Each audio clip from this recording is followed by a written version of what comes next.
ಅರ್ಧ ಹಲಾಸನ. ಹಲ ಅಂತಂದರೆ ನೇಗಿಲು. ರೈತನ ನೇಗಿಲು ಅನುಕೂಲಕ್ಕೆ ತಕ್ಕ ಹಾಗೆ ಆಕಾರವನ್ನು ಪಡ್ಕೊಂಡಿರ್ತದೆ.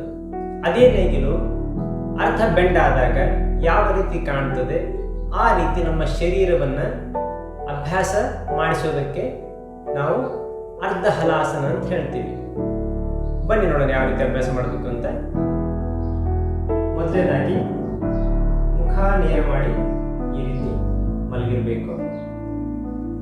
ಎರಡು ಹಿಮ್ಮಡಿ, ಹಸ್ತ, ತಲೆ ಮತ್ತು ಬೆನ್ನು, ಭುಜ ಸಂಪೂರ್ಣವಾಗಿ ಅದಕ್ಕೆ ಸ್ಪರ್ಶ ಆಗಿರಬೇಕು. ನಂತರ ಎರಡು ಕಾಲುಗಳನ್ನು ನಿಧಾನವಾಗಿ ಉಸಿರು ತಗೊಳ್ತಾ ಮೇಲೆ ತಗೊಳ್ಬೇಕು. ಇಲ್ಲಿ ಮೊಣಕಾಲಲ್ಲಿ ಕಾಲನ್ನು ಮಡಚಬಾರದು, ನೇರವಾಗಿರಬೇಕು. ನಿಧಾನ ಉಸಿರು ತಗೊಳ್ತಾ ಎರಡು ಕಾಲುಗಳನ್ನು ನೇರವಾಗಿ 90 ಡಿಗ್ರಿ ಮೇಲೆ ತಗೋಬೇಕು. ಎಷ್ಟು ಸಾಮರ್ಥ್ಯ ಇರ್ತದೆ ಅಷ್ಟು ಹೊತ್ತು ಅದೇ ಸ್ಥಿತಿಯಲ್ಲಿ ಇರಬೇಕು. ಎಷ್ಟು ಹೊತ್ತು ಜಾಸ್ತಿ ಅದೇ ಸ್ಥಿತಿಯಲ್ಲಿ ಇರ್ತೀರಿ ಅಷ್ಟು ಲಾಭ ಸಿಗ್ತದೆ. ಆಮೇಲೆ ನಿಧಾನವಾಗಿ ಉಸಿರಿನ ಹೊರಗಡೆ ಹಾಕ್ತಾ ಕಾಲುಗಳನ್ನು ಸಾಮಾನ್ಯ ಸ್ಥಿತಿಗೆ ತರಬೇಕು.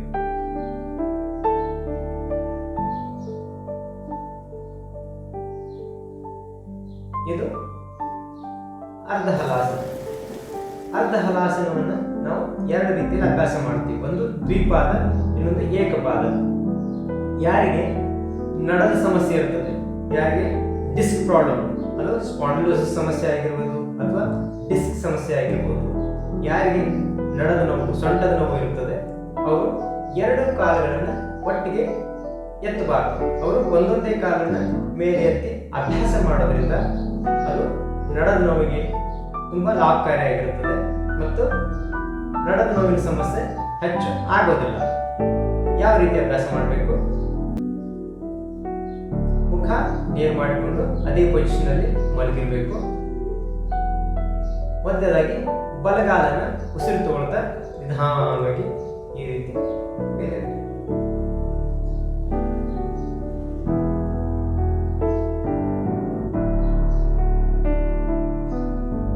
ಮತ್ತೆ ನಿಧಾನ ಉಸಿರಿನ ಹೊರಗಡೆ ಆಗ್ತಾ ಕೆಳಗೆ. ಎಷ್ಟು ಸಾಮರ್ಥ್ಯ ಇರ್ತದೆ ಅಷ್ಟು ಅದೇ ಸ್ಥಿತಿಯಲ್ಲಿ ಕಾಲನ್ನ ಇಡಬೇಕು. ಆಮೇಲೆ ಎಡಗಾಲನ್ನು ಉಸಿರು ತಗೊಳ್ತಾ ನಿಧಾನ ಮೇಲೆ ಈ ರೀತಿ ಒಂದೊಂದೇ ಕಾಲನ್ನ ಒಂದೊಂದು ಬಾರಿ ಮೇಲೆ ತೆಗೆದುಕೊಂಡು ಅಭ್ಯಾಸ ಮಾಡಬೇಕು. ಇದು ಏಕಪಾದ ಅರ್ಧ ಹಲಾಸನ. ಮತ್ತೆ ನಿಧಾನ ಉಸಿರಿನ ಹೊರಗಡೆ ಆಗ್ತಾ ಸಾಮರ್ಥ್ಯ. ಇದು ಅರ್ಧ ಹಲಾಸನದ ಅಭ್ಯಾಸ. ಬನ್ನಿ ನೋಡೋಣ ಇದರ ಕೀ ಪಾಯಿಂಟ್ಸ್ಗಳನ್ನು ತಿಳ್ಕೊಳ್ಳೋಣ. ಅರ್ಧ ಹಲಾಸನದ ನಿಯಮಗಳು: ಎರಡು ಹಸ್ತಗಳು ಹಿಮ್ಮಡಿ, ತಲೆ, ಬೆನ್ನು, ಭುಜ ಸಂಪೂರ್ಣವಾಗಿ ನೆಲಕ್ಕೆ ಹತ್ತಿರಬೇಕು.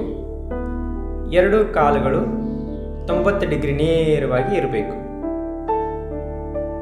ಆಸನದ ಸ್ಥಿತಿಯಲ್ಲಿ ಅಥವಾ ಅದೇ ಪೊಸಿಷನ್ನಲ್ಲಿ ಕನಿಷ್ಠ ಪಕ್ಷ 1 ರಿಂದ 3 ನಿಮಿಷ ಇರಬೇಕು ಮತ್ತು ಆಸನವನ್ನು 5 ರಿಂದ 10 ಬಾರಿ ಅಭ್ಯಾಸ ಮಾಡಬೇಕು. ಅರ್ಧ ಹಲಾಸನದ ಲಾಭಗಳು: ಇದು ಕರುಳಿನ ಸಮಸ್ಯೆಗಳಿಗೆ ಅತಿ ಲಾಭಕಾರಿಯಾಗಿರುತ್ತದೆ.